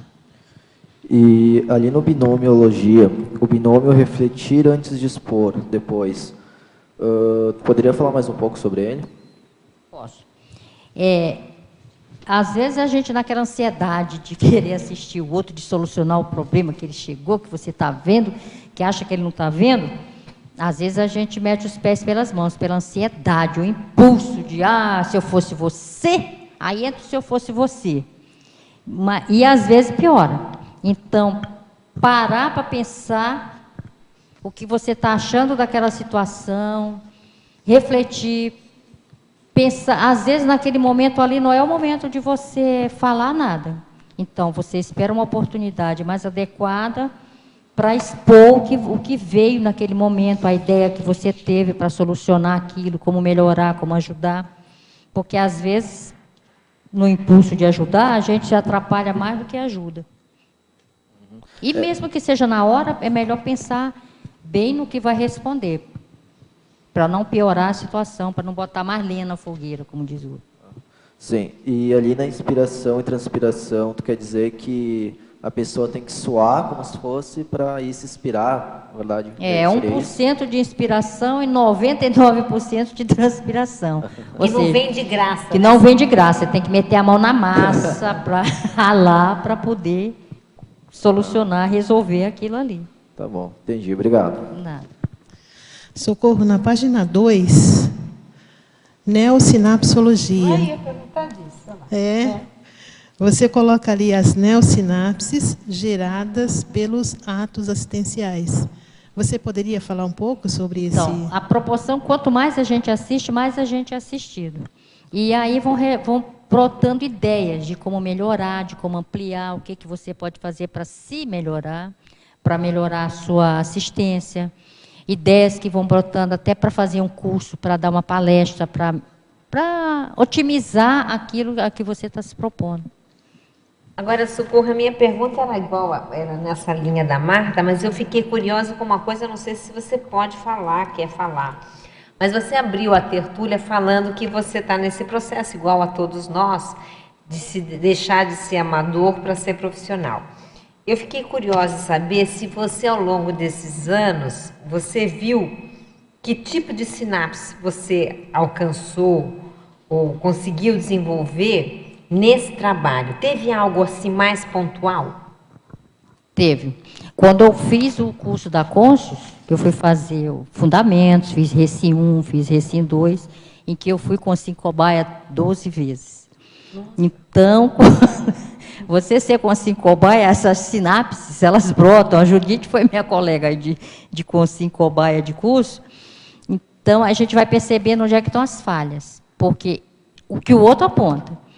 Porque até o outro apontar, dizer você, eu, ainda olha para trás assim, achando que não tem ninguém, só tem o quadro na parede, que você está lá. Você está bem ali, né?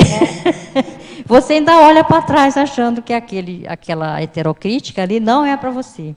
Porque às vezes choca aquela descoberta daquele traço fardo que você tem. Eu percebi no meu caso que não era nem os fardos, eram os faltantes. Porque os trafores a gente tem. Que é trafares sinapse, a né? gente tem, que são as sinapses. Que é a Falta, sinapse. é isso. Aí a sinapse que era o trafal. Aí eu dizia, o que eu posso precisar, o que eu estou precisando para otimizar Então, esse trafor. você identificou algo assim pontual? Identifiquei. Meu temperamento. O que eu estava precisando para ser a flexibilidade. Flexibilidade era um trafal. Era o trafal. Flexibilidade era o trafal principal que estava ali me impedindo de botar o meu trafó de assistente, de assistencial. Flexibilidade.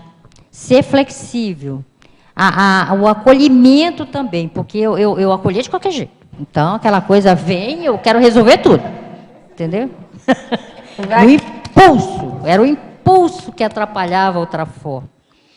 Aí, o que eu comecei a perceber? Estou sendo muito impulsiva. Então, eu preciso ser mais reflexiva, mais flexível. Agora, é bacana de ver que quando a pessoa quer assistir, ela inevitavelmente vai ter que se enfrentar. Tem que fazer uma reciclagem. Ela tem que fazer uma ressex e uma recim. Uma recim. Porque você vai descobrindo, porque a gente mesmo não descobre. E é fácil dizer assim, quais são os seus trafares? Eu tenho muitos trafares. Porque, às vezes, expor os trafores aumenta a responsabilidade. O que eu estou fazendo se eu estou dizendo que eu tenho esses trafores e não estou utilizando? Olha a minha responsabilidade aí nessa falta de assumir esses trafores, entendeu? Então, precisa haver alguém para Botar apontar. o dedo. Não, a necessidade faz o ladrão, né? Assim, né? A ocasião faz o ladrão. A ocasião, mas aí no caso é necessidade. Porque você vê que falta aquilo para poder ajudar, e aí a gente tem que correr atrás. Falta aquela alavancada ali, que é falta aquele ponto que a pessoa apontou e que às vezes a gente reluta, eu relutava em aceitar aquele ponto, mas como? Eu, inflexível, imagina, sabe, aquela coisa assim. Aí entrava a arrogância, que aí eu fico, imagina. Aí entrava sua amiga lá, sua amiga de 40 anos. Entendeu? Tem uma pergunta ali. Socorro, eu gostaria que você me ajudasse nessa ajuda. técnica de reflexão de 5 horas. Ah lá. Eu já fiz essa técnica algumas vezes, mas de repente, menina, me dá uma vontade assim de ir ao banheiro, me dá uma fome. Vá. E aí eu paro. Aí eu vou ver no relógio, eu fiz 3 horas, eu fiz 3 horas e meia, eu abandono a técnica. Não, mas não é a técnica do jejum, é a técnica da autorreflexão. Ai, obrigada.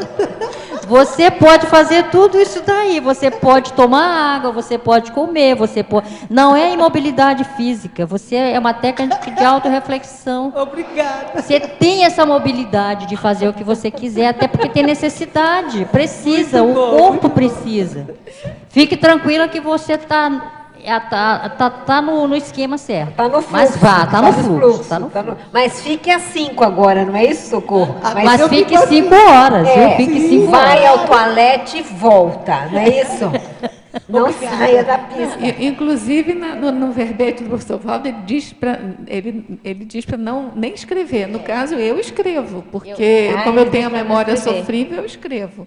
Então, assim, você vai adaptando, né? A gente adapta essa técnica conforme as necessidades. Se dá aquela dor de barriga, o que eu vou fazer? Dá sede, dá fome. Não, tem muita gente que confunde, realmente tem essa percepção de que a técnica da autorreflexão é da imobilidade, não é. É fato. Não é. O que é inflexível são as 5 horas. O que é a autorreflexão das 5 horas. Isso não pode mudar, não é isso, Socorro? Não. Às 5 horas não pode Não mudar. pode. 3 horas não são 5, são 5 horas. Agora, eu queria te fazer uma pergunta. Claro que sim. Eu queria fazer uma pergunta a você. Logo, uma primeira pergunta que eu te fiz, você falou que está trabalhando essa questão da ortopensenidade. Minha pergunta é, eu também estou nessa etapa ainda. Você tem alguma técnica específica que você possa dividir com a gente para melhorar a ortopensenidade, ou você é intuitivo? Olha, eu tô naquela, eu tô assim, quando eu começo a querer desviar o foco, ver o sol trafar, eu digo, opa, volta a fita, sabe, aquele download desatualizado, aí eu volto para um programa mais atual, aí eu fico tentando pensar o bem da pessoa, sabe? E quando eu penso, aí o que eu faço? Eu não sei se eu faço correto, eu justifico aquilo que eu pensei errado, eu tento justificar o lado da pessoa, lá daquele erro, daquele trafar que eu pensei mal, eu tento justificá-la. Como assim, esse negócio de... Mas ela fez assim porque estava assim, porque ela podia estar assediada, entendeu? Então, eu estou me pegando fazendo isso com essa ânsia de corrigir os pensênios, vai ficar só no ortopensênio, eu percebo que eu estou querendo justificar o outro, mas isso não é bom. Aí eu começo a fazer agora é ver. Quando eu estou assim, eu começo a fazer é ver. Porque eu acho que essa questão assim de dominar completamente a pensenidade... Ainda não cheguei nesse nível. Ainda não consegui também, sabe? Mas eu acho que isso não é uma coisa assim... Que a gente só para essa série X, não. Ainda tem algumas aí pra gente. Não, mas eu sei que não é assim. Mas é a essência da consciência, né? Mas assim, eu tenho algumas técnicas, mas eu queria saber outras técnicas, porque as minhas ainda estão falhando. Agora, gente, só para fazer uma observação, não sei se eu estou com o número certo, Socorro, mas nós temos 5 socorros ou socorrer no verbete, 5 ou 6? Não estou lembrando. São 5, só para a gente lembrar. Tem socorrer na definologia, tem na megapensenologia, Tem na caracterologia, tem na remissiologia. Na frase enfática. Na frase enfática. É. Tem, então quer dizer que ela está fazendo jus. Masculinologia não tem, não? Eu não sei, que eu não vi ali. Também não vi, não. Não me lembro, não. Agora... Eu quis enfatizar isso aí, que é para fixar esse holopensene do socorro, não que só o nome, não mas da mas é ação. interessante ela escrever esse verbete e ela ter esse nome. Né, da socorrista, é interessante isso. É. Agora, Socorro, na parafatologia, na terceira linha, você coloca aqui assim, ó, a confiança na assistência do amparo de função. Perfeito.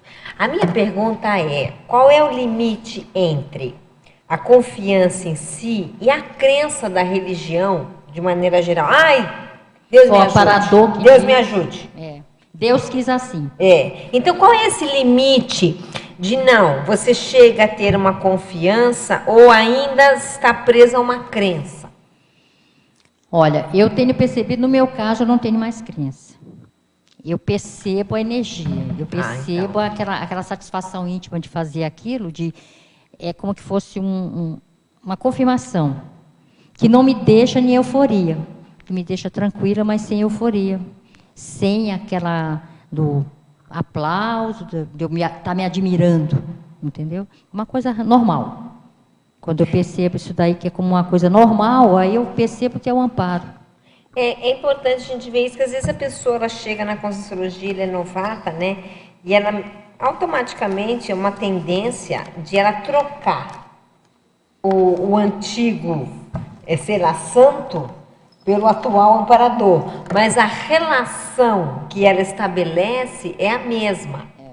E não é exatamente assim, né, que a gente percebe. Então, entender essa... Até porque se eu for ficar naquela, todos os meus méritos são do amparador. Todos os deméritos são do assediador. Isso é coisa de eu aluno. Faço que papel aí no meio disso aí? Isso é coisa de aluno. O aluno, quando passa, não é porque ele foi bem. É. Se o aluno foi mal, a culpa é do professor. Não é assim? Professora, a senhora me reprovou. Não, não fui eu que te reprovei. Foi você que não foi estudou. Você que não estudou. Então tem que ter, é uma linha muito tênue que você tem que perceber uma linha do que é você e do que é que você está recebendo. Eu tenho a impressão que é a experiência, né? Que vai te dar essa convicção, né? Da presença de amparo. Aquela intuição que eu venho com aquilo que me dá, que eu vou em frente. Exatamente. Gente, temos minutos então para mais uma pergunta. Tem alguém aí que gostaria de fazer para a gente poder encerrar? Tudo bem? Socorro. Todos assistidos? Todos assistidos. Então, tudo bem, gente? Então, a gente queria agradecer aí ao Socorro da Socorro, na hora de defender o verbete, assistente amador. Queríamos agradecer aí a presença dos tertulianos, e a gente sabe que hoje nós estamos com um problema na internet, mas os teletertulianos que conseguiram nos enviar perguntas, porque a gente não pôde hoje receber com problemas técnicos, e a gente passa então para os nossos comerciais. Obrigada e até amanhã. Obrigado. As pontuações da tertúlia de hoje são 15 assinaturas no livro de presença, 26 perguntas presenciais e 7 perguntas respondidas online. Hoje nós temos 2 recados. A Malude com a semiótica peirciana e a descrenciologia, e a Pilar com o 10º Fórum da TENEPS. Boa tarde a todos.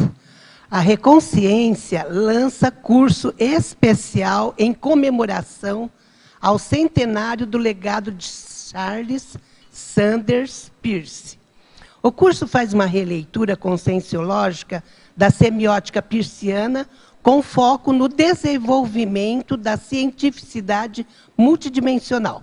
No curso A Semiótica Peirciana e a Descrenciologia, que será realizado nos dias 6 e 7 de dezembro no Hotel Mabu Interlúdio, o objetivo é aprofundar as bases epistemológicas peircianas, extrapolando-as por meio do paradigma consciencial, contribuindo para o desenvolvimento da autocientificidade multidimensional.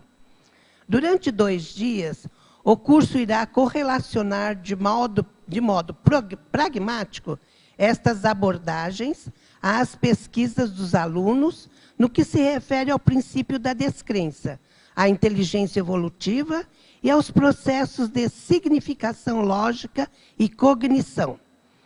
Temas que serão abordados, entre outros, contextualização da parahistória da vida e obra de Charles Sanders Peirce, o papel da mediação semiótica na cognição, a descrenciologia e a multidimensionalidade. Para saber mais informações na Reconsciência, fone 45 9993 2000, e-mail reconscientia@gmail.com, facebook.com/reconscientia. Obrigada a todos.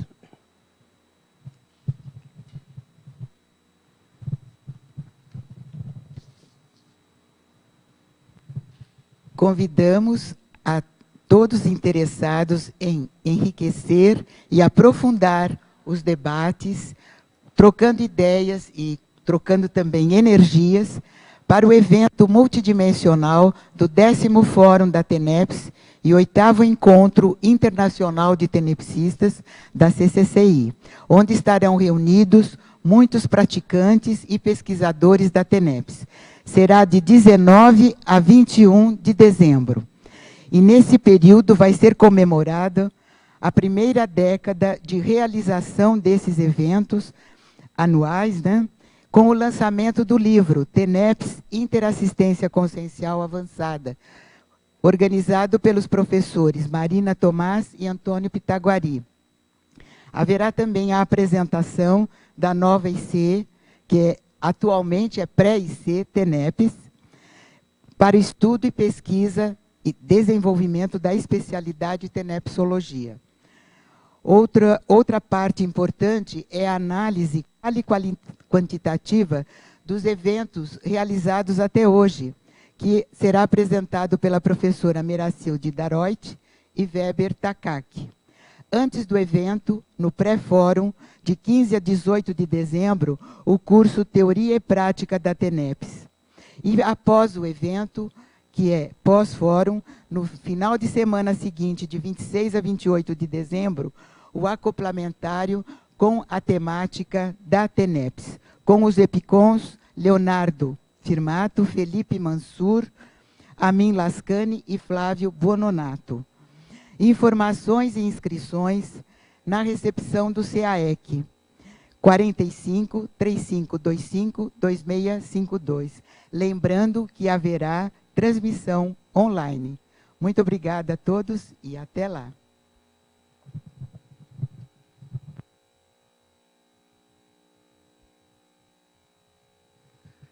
Para amanhã, teremos o verbete Clarividência Retrocognitiva, especialidade Frontochakrologia, e o verbetógrafo Pedro Fernandes. Obrigado e boa tarde a todos.